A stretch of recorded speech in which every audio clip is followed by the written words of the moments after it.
اعلی حضرت مفتی اعظم حجت الاسلام بریلی تجھے سلام۔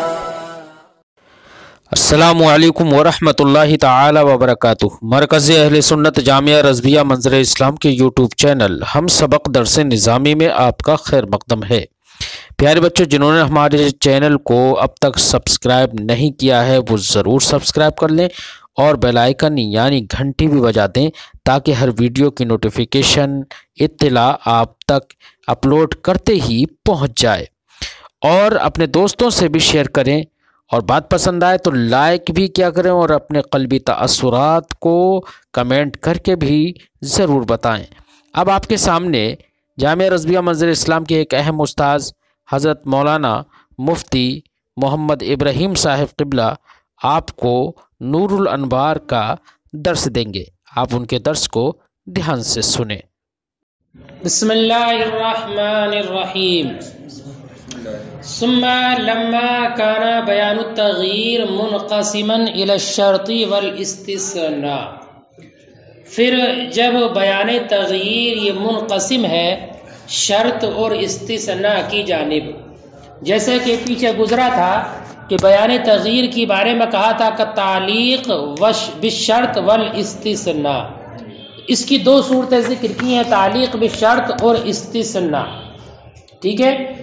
اور تعلیق بالشرط کا بیان وجوہ فاسدہ میں تفصیل کے ساتھ گزر چکا ہے۔ معلق بالشرط بڑی لمبی بحث اس کے بارے میں گزری ہے، امام شافعی کا اختلاف وغیرہ بھی اس میں ہے، وہ مکمل تفصیل وہاں پر گزر چکی ہے، اس لیے مصنف نے دوبارہ سے اس کو ذکر نہیں فرمایا ہے۔ البتہ ہاں استثناء کا ذکر نہیں آیا ہے، اس سے بحث فرماتے ہیں۔ وقد مضى بیان الشرط فی بحث الوجوہ الفاسدہ، اور شرط کا بیان گزر چکا ہے وجوہ فاسدہ کی بحث میں، ترک ذکرہ، تو شرط کے ذکر کو چھوڑ دیا ہے۔ واشتغل ببحث الاستثناء، اور مصنف مشغول ہوئے استثناء کی بحث میں، فقال، تو فرمایا، والاستثناء يمنع التکلم بحکمہ بقدر المستثنى، فرماتے ہیں کہ استثناء تکلم کو روکتا ہے مستثنی کی مقدار،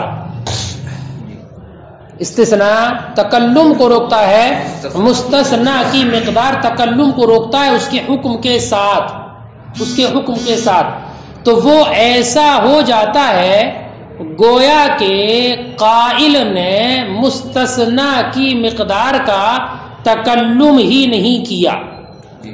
جیسے مثال سنو، کسی نے کہا لفلان علی 1000 درہم الا 100، فلاں کے مجھ پر 1000 ہیں مگر 100، الا 100، تو الا 100 جو یہ مستثنی ہے نا، استثناء مستثنی کی مقدار اس کے حکم کے ساتھ اس کے تکلم کو روک دیتا ہے، تو اب یہ ایسا ہو گیا گویا کہ قائل نے اس مستثنی کی جو مقدار ہے 100، اس کا تکلم ہی نہیں کیا ہے ابتداءً، بلکہ ابتداءً ہی اس نے یہ کہا ہے لفلان علی 900، یعنی اس نے 1000 کا قول ہی نہیں کیا، بلکہ از سر نو ابتداءً ہی اس نے یہ کہا کہ فلاں کے مجھ پر 900 روپے واجب ہیں۔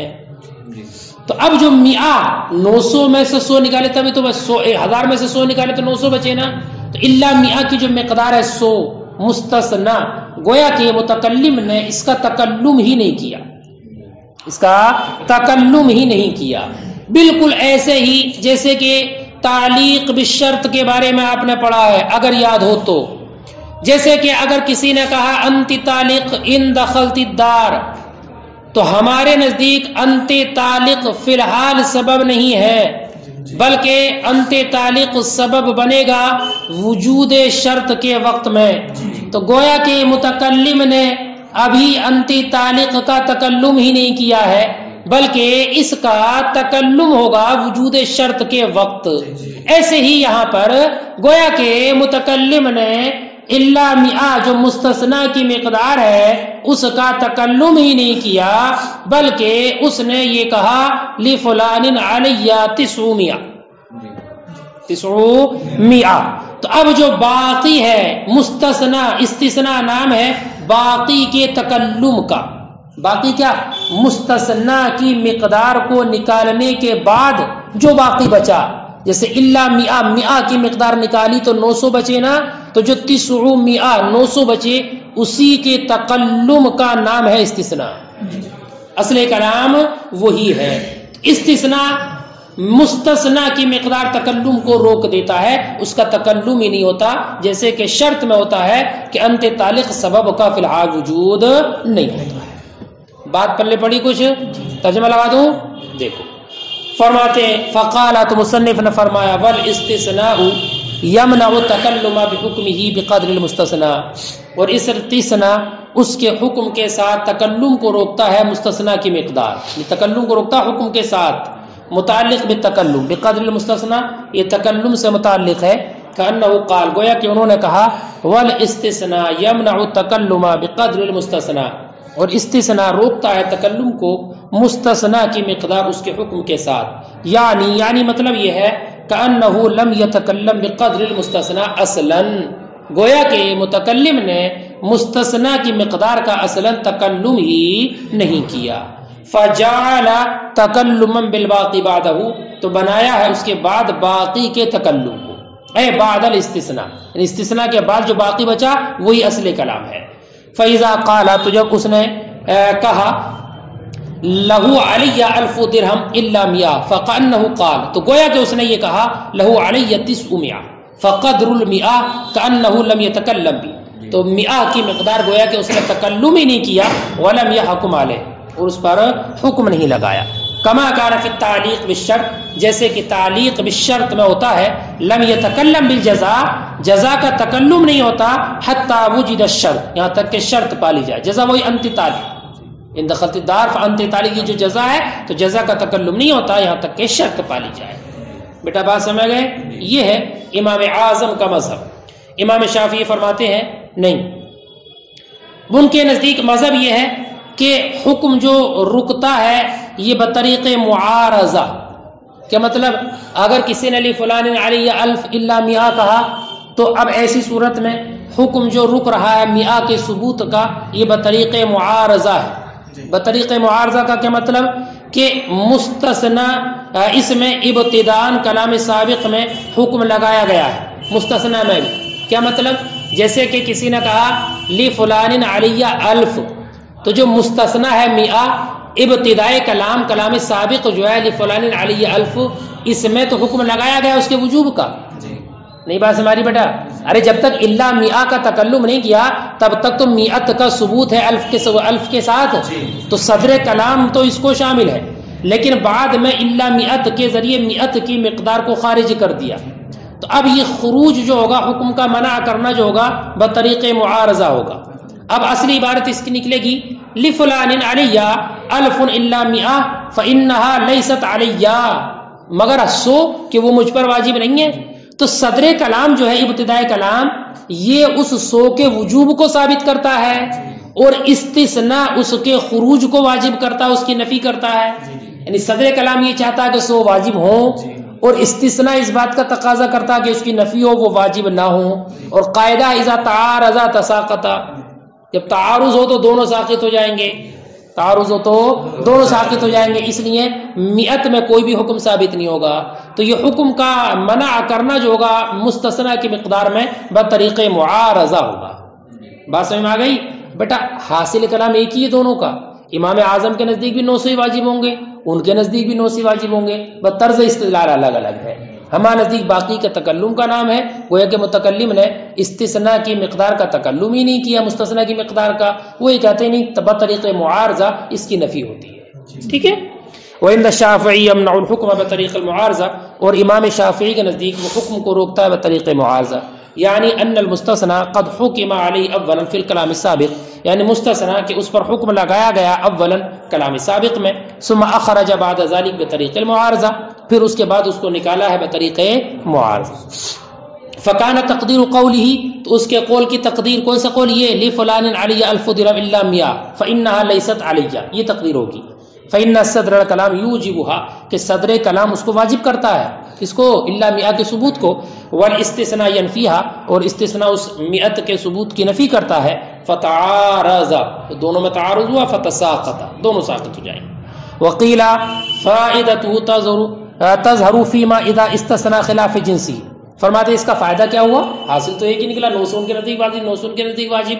فرماتے اس کا فائدہ اس وقت میں ظاہر ہوگا جب کہ استثناء کیا خلاف جنس سے، استثناء ارے لفلان علی الف الا مئہ، یہ تو جنس سے استثناء ہے، اگر استثناء خلاف جنس سے ہو، جیسے کسی نے کہا لفلان علی الف درہم الا ثوبا، تو ثوب جو مستثنیٰ ہے یہ درہم کی جنس سے نہیں ہے، تو یہ استثناء خلاف جنس سے ہے، تو ہمارے نزدیک خلاف جنس سے استثناء ہو تو صحیح نہیں ہوگا، یہ استثناء درست نہیں ہے۔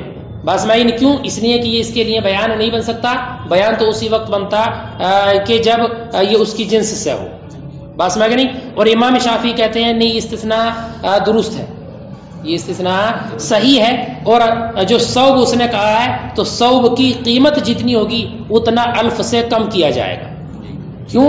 اس لیے کہ استثناء کا جو عمل ہوتا ہے تعارض کی طریقے پر ہوتا ہے، دلیل معارض کے طور پر ہوتا ہے، اور جب دلیل معارض ہے تو جہاں تک ممکن ہوگا اس کی مقدار کی نفی کرنے میں اس پر عمل کیا جائے گا، اور یہاں پر یہی ہے کہ ثوب کی قیمت کو الف سے کم کر دیا جائے۔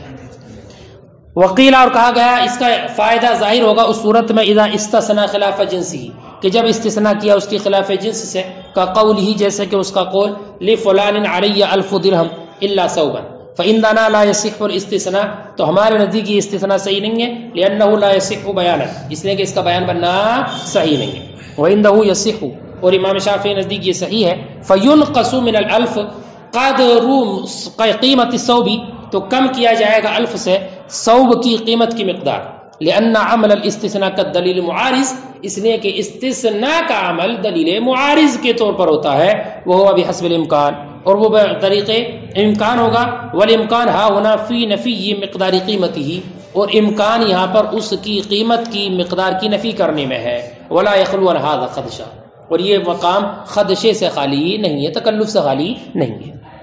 بات مکمل ہوئی نا۔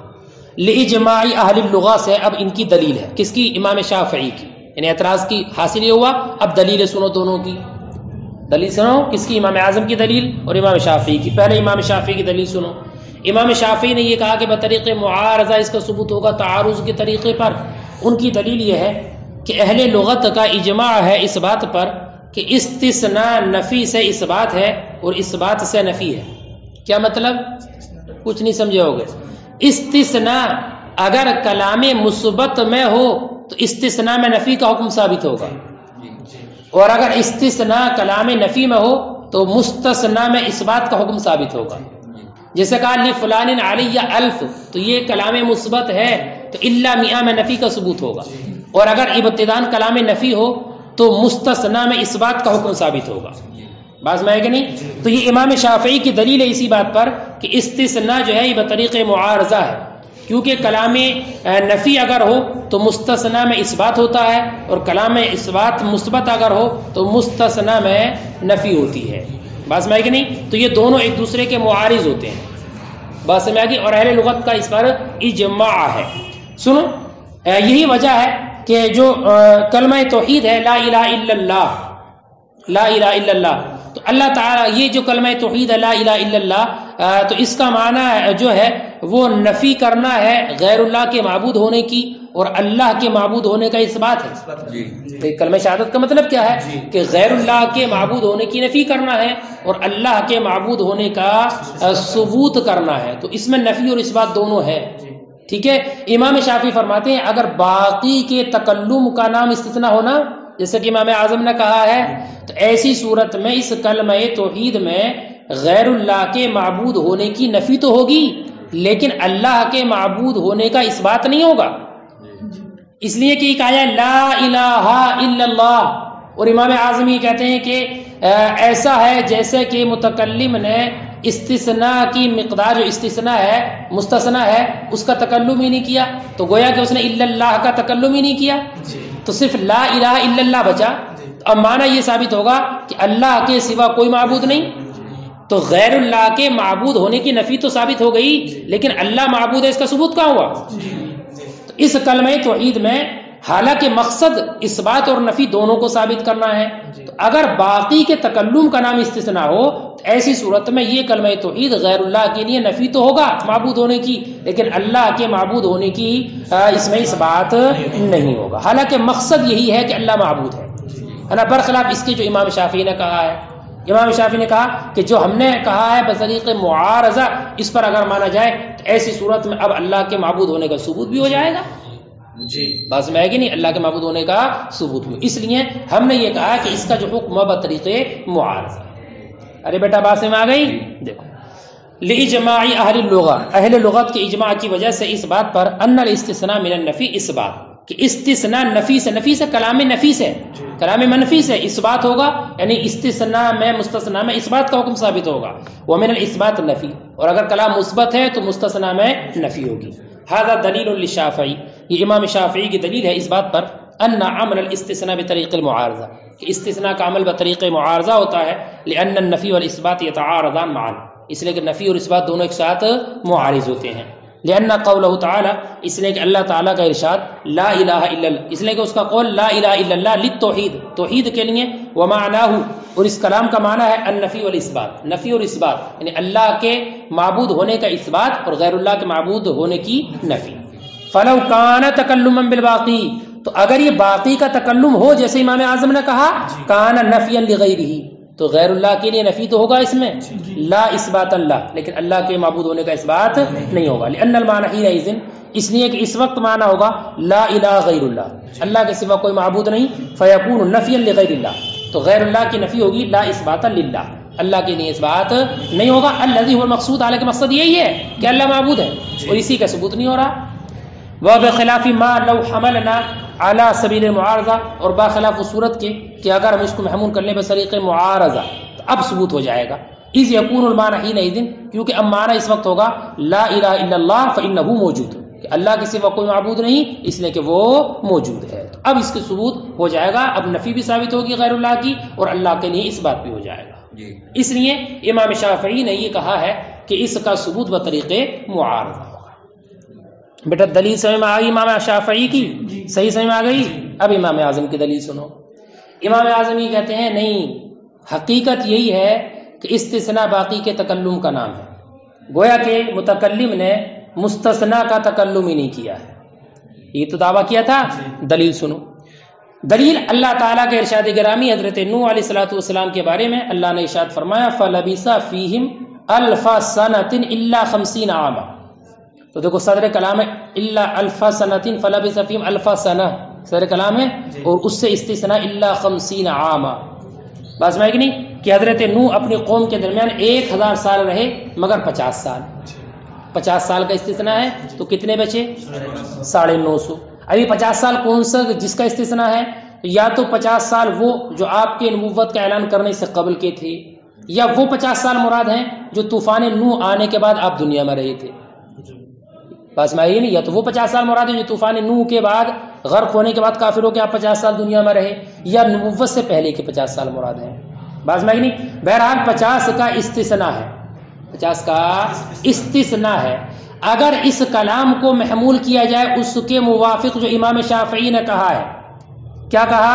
بطریق معارضہ، بطریق معارضہ، اور یہ کہا جائے کہ ابتداءً صدر کلام کی بنیاد پر 1000 کا ثبوت ہوگا اور پھر تعارض کی بنیاد پر 50 کو ثابت کیا جائے گا، تو ایسی صورت میں تو معنی یہ ثابت ہوگا کہ حضرت نوح علیہ الصلوۃ والسلام 1000 سال رہے پھر 50 سال کم کر دیے گئے، حالانکہ ایسا تو نہیں ہے، ارے وہ تو ان کی جو کل عمر گزری وہ 950 سال گزری، تو ایسی صورت میں اللہ تعالیٰ کے اس کلام میں، اس خبر میں، اس قصے میں کذب لازم آئے گا، حالانکہ ایسا نہیں ہو سکتا، کذب نہیں سمجھے، ارے پہلے 1000 کا ثبوت مانا جائے گا نا، 1000 کا ثبوت تبھی تو 50 کو ختم کیا جائے گا، حالانکہ نوح علیہ السلام 1000 سال تو نہیں رہے، 950 سال رہے، تو اگر یہ مان لیا جائے کہ پہلے 1000 کا حکم دیا پھر 50 کو کم کیا ہے تو اس میں تو کذب لازم آئے گا، کذب لازم آئے گا، اور اللہ رب العزت اس سے بہت بلند بالا، تعالی اللہ وذالک علوا کبیرہ، اللہ تو بہت بلند بالا اس سے کہ کذب اس کے کلام میں، اس کی خبر میں، اس کے قصہ بیان کرنے میں، اس لیے ایسا نہیں ہو سکتا کہ اس کو بطریق معارضہ مانا جائے، اس لیے ہم نے جو کہا وہی صحیح ہے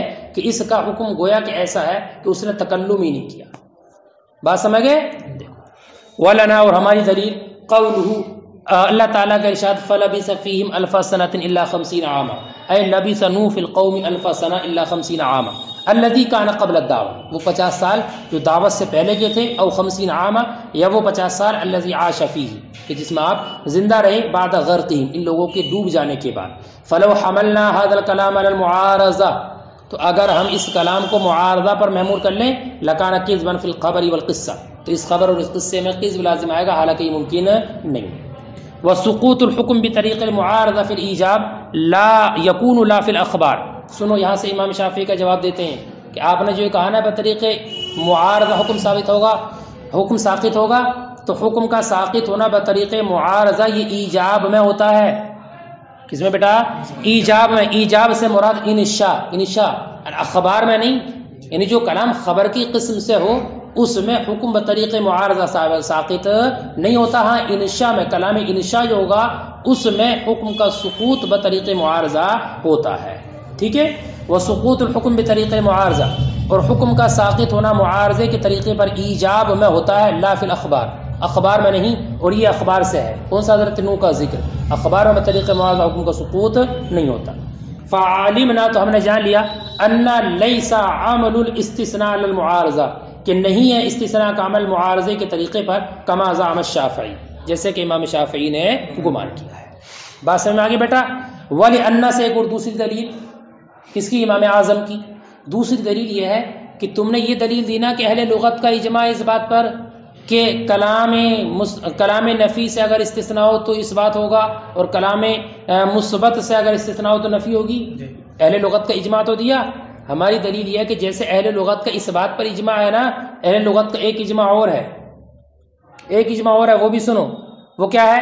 وہ یہ ہے کہ اہل لغت نے یہ کہا ہے کہ استثناء استخراج ہے.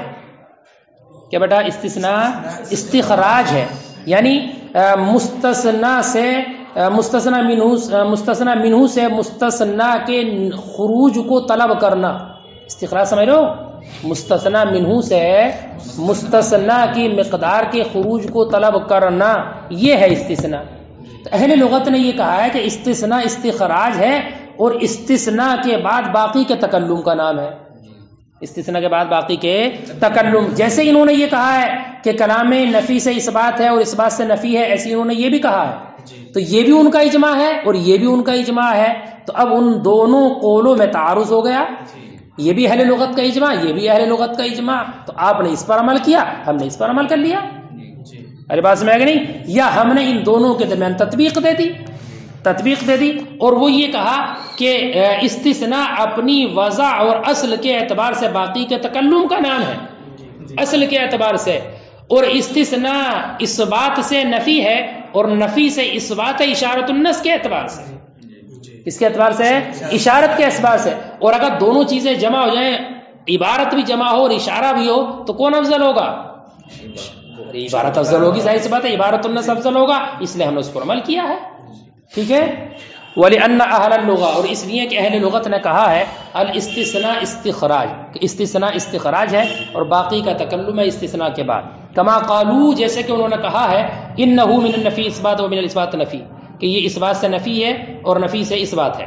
فلما تعارض هذان القولان من اهل اللغة تو جب اہل لغت کے یہ دونوں قول متعارض ہو گئے تبقلا بینہما تو ہم نے ان دونوں میں تطبیق دی. فنقول تو ہم نے کہا انه تکلم بالباقی بوضعه کہ اپنی وضع یعنی عبارت النص کے اعتبار سے یہ تکلم ہے باقی کا، وہی اثبات و نفی اور اثبات و نفی اشارت النص ہونے کے اعتبار سے. فجعلنا ما ذهبنا الیہ عبارہ تو وہ جس پر ہم نے عمل کیا اس کو عبارت النص کہا ہے ہم نے. وما ذهب الیہ هو اشارہ اور جس کو امام شافعی نے عمل کیا وہ اشارت النص کہا ہے اور دونوں میں عبارت النص افضل ہے، اس لیے وہی صحیح ہے. ولم يمكن عكسه اب اس پر اعتراض ہو سکتا ہے اس کا الٹا کیوں نہیں کیا؟ جو اپنا مذہب ہے اس کو اشارت النص کہتے اور جو امام شافعی کا مذہب ہے اس کو عبارت النص کہتے. تمہارے یہ ممکن نہیں ہے. سنو بیٹا جلدی ذہن حاضر رکھنا. کیوں ممکن نہیں ہے؟ اس لیے کہ استثناء مستثنى منہ کے لیے غائب کے مرتبے میں ہوتا ہے. استثناء مستثنى منہ کے لیے غائب کے مرتبے میں ہوتا ہے. جیسے غائب مغیہ کے لیے ہوتی ہے نا، ایسی مستثنى منہ کے لیے استثناء غائب کے درجے میں ہوتا ہے. کیونکہ یہ اس بات پر دلالت کرتا ہے کہ یہ مستثنى منہ کی مقدار صدر کلام میں مراد نہیں ہے، صدر کلام میں مراد نہیں ہے. جیسے غایت اس بات پر دلالت کرتی ہے کہ غایت مغیہ میں داخل نہیں ہے، غایت مغیہ میں داخل نہیں ہے. تو ہم نے اس کو عبارت النص مانا، اس لیے کہ یہی تو مقصود ہے، یہی تو مقصود ہے کہ مستثنی کی مقدار صدر کلام میں شامل نہیں ہے، یہی تو ثابت کرنا اصل مقصد ہے. تو اس کو ہم نے عبارت النص مانا. لیکن مستثنی منہ کا جو حکم ہوتا ہے یہ اس کے مابعد سے پورا ہو جاتا ہے. صدر کلامی تو مستثنی منہ ہوگا، تو مستثنی منہ اپنے مابعد سے پورا ہو جاتا ہے. جیسے کہ غایت کے ذریعے یہ مغیہ مکمل ہو جاتی ہے، غایت کے ذریعے مغیہ مکمل ہو جاتی ہے. تو ہم نے اس کو اشارۃ النص مانا ہے، اس لیے کہ یہ غیر مقصود ہے. تو جو غیر مقصود ہو وہ اشارۃ النص ہوگا، اور ہمارا جو کلام ہم نے ثابت کیا وہ مقصود ہے، اس لیے وہ عبارت النص ہوگا. اس کا الٹا نہیں ہو سکتا.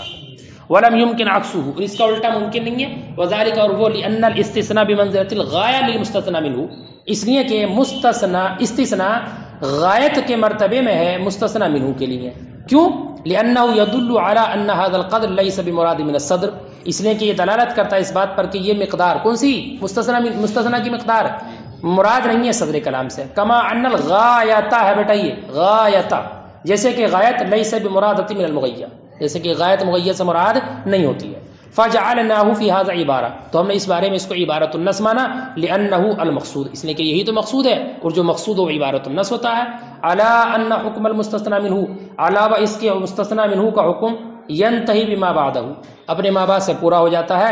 كما ان الغایت ينتهي به المغیہ، جیسے کہ غایت سے مغیہ مکمل ہو جاتی ہے. فجعلنا في هذا اشارہ، تو ہم نے اس کو اشارۃ النص مانا. لأنه غیر مقصود، اس لیے کہ مقصود نہیں ہے. واما کلمۃ التوحید، یہ جواب امام شافعی کا کلمہ توحید کو لے کر کہ اس سے یہ ثابت ہو رہا کہ اللہ معبود ہے، اس کا ثبوت نہیں ہو رہا. غیر اللہ کی نفی تو ہو رہی ہے لیکن اللہ کے ثبوت نہیں ہے. ماتے رہا کلمہ توحید. فکن کان المقصود نفی غیر اللہ، تو کلمہ توحید کا مقصد غیر اللہ کی نفی کرنا ہے. کیا غیر اللہ کی نفی کرنا ہے؟ رہا اللہ تعالیٰ کا وجود، تو اس کا وجود تو ویسے ہی ثابت ہے، ویسے ہی ثابت ہے. فقط واما وجود اللہ تعالی، اور رہا اللہ تعالیٰ کا وجود. فقد کانوا یقرون بی، تو وہ لوگ بھی اس کا اقرار کرتے ہیں. لانہم کانوا مشرکین، انا اس لیے کہ وہ مشرک ہیں. یثبتون مع اللہ الہا آخر، اس وجہ سے مشرک ہیں کہ اللہ کے ساتھ دوسرے معبودوں کو شریک ٹھہراتے ہیں، اللہ کا انکار نہیں کرتے ہیں، اللہ کے ساتھ دوسروں کو شریک ٹھہرانے کی وجہ سے مشرک ہیں. کما قال اللہ، جیسے کہ اللہ نے ارشاد فرمایا ولئن سألتہم، اگر تم ان سے پوچھو من خلق السماوات والارض، آسمان و زمین کو کس نے پیدا کیا، لا یقولن اللہ، تو ضرور وہ بھی کہتے ہیں اللہ نے پیدا کیا ہے. تو اللہ کا انکار نہیں کرتے ہیں بلکہ اللہ کے ساتھ دوسروں کو شریک ٹھہرانے کے سبب منکر ہے. تو کلمہ توحید کا اصل مقصد غیر اللہ کی نفی کرنا ہے. اس بات الہی تو خود بخود ثابت ہے. ٹھیک ہے.